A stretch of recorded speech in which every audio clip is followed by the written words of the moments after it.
यहूद दुनिया में कम बेश 4,500 साल की तारीख रखते हैं। यानी सैयदना इब्राहिम के बारे में मौरखीन का अंदाजा है कि वो 2100-2200 कबल मसीह में हुए। सैयदना मसीह कबल मसीह अब हो गया, उनके बाद हम अब 2300 मजीद गुजार चुके हैं। इतना लंबा अरसा हो गया।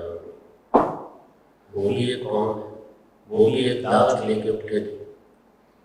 दुनिया में क्या तादाद है उनकी, शायद हमारे इस वक्त किसी बड़े शहर की आबादी भी उतनी होगी, ज़्यादा नहीं।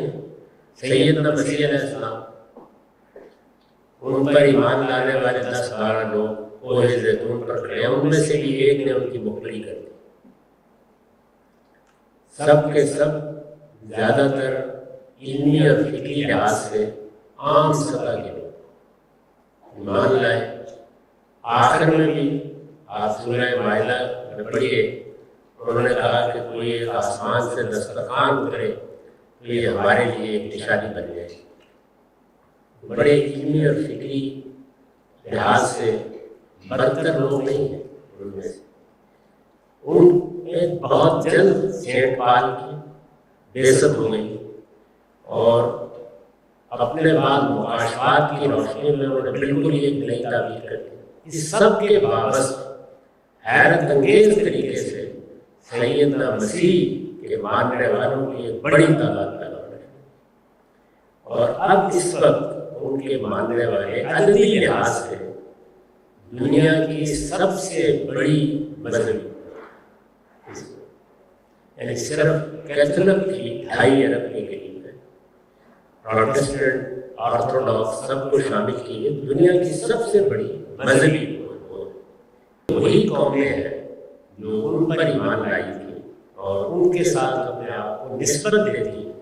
अभी आपने देखा होगा इंग्लिस्तान में जब शाहजहां की तख्त नशीनी हो रही थी तो आपने बचश्मे सर देखा कि गोया हजरत मसीह बिल्कुल सामने आके खड़े हो गए और सारी सल्तनत उन्हीं के सामने झुक रही।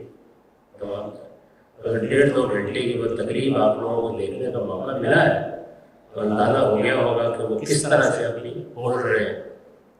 तो सैयदना मसीह अलैहिस्सलाम के ये मानने वाले हैं जिनको बतदरीज दुनिया में, यानी पहले तो उनकी एक बड़ी सल्तनत कायम हुई यूरोप में, होली रोमन एम्पायर, फिर पापाइयत का इदारा, और फिर यूरोप की सतह पर, बाज़ंतीनी सल्तनत की सतह पर, एशिया में भी, और फिर उनका आलमी गलबा हुआ। यानी इस वक्त दुनिया में पहली और दूसरी जंग अज़ीम में फैसला कुन गलबा हुआ आलमी सतह पर।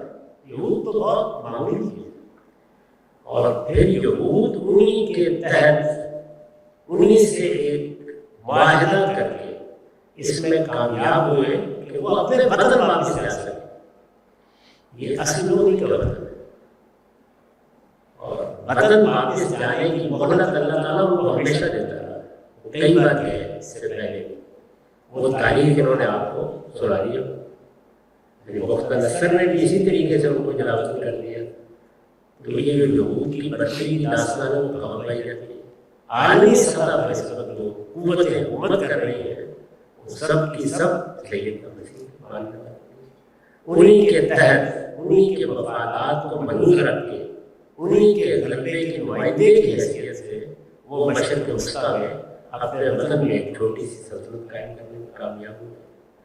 और इस पोजीशन में भी नहीं है कि अगर वो मसीह या अवाम किसी वक्त ये अंदाजा करें कि हमारे मफादात के मुताबिक नहीं है तो 10 घंटे में उनके साथ वही मामला करते हैं जो अफगानिस्तान में उन्होंने तालिबान के साथ किया।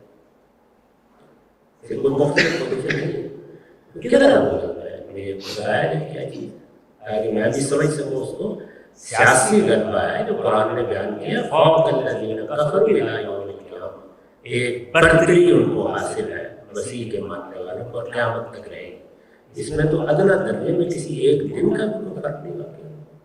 बाकी कौम की हैसियत से वो जिएंगे नहीं, मालूम है मुसलमानों को बिल्कुल बर्बाद छोड़ेंगे। वो एक कौम है, उस हैसियत से वो اپنا کوئی نظم بھی بنائیں گے، کوئی یادات بھی کریں گے، کوئی دنیا میں حصہ ڈالیں گے، کوئی روح فنون میں بھی کوئی انفرادی حیثیت سے ان میں بہت بڑے بڑے لوگ پیدا ہوتے ہیں، اس کی اللہ تعالیٰ نے کمی رکھی نہیں.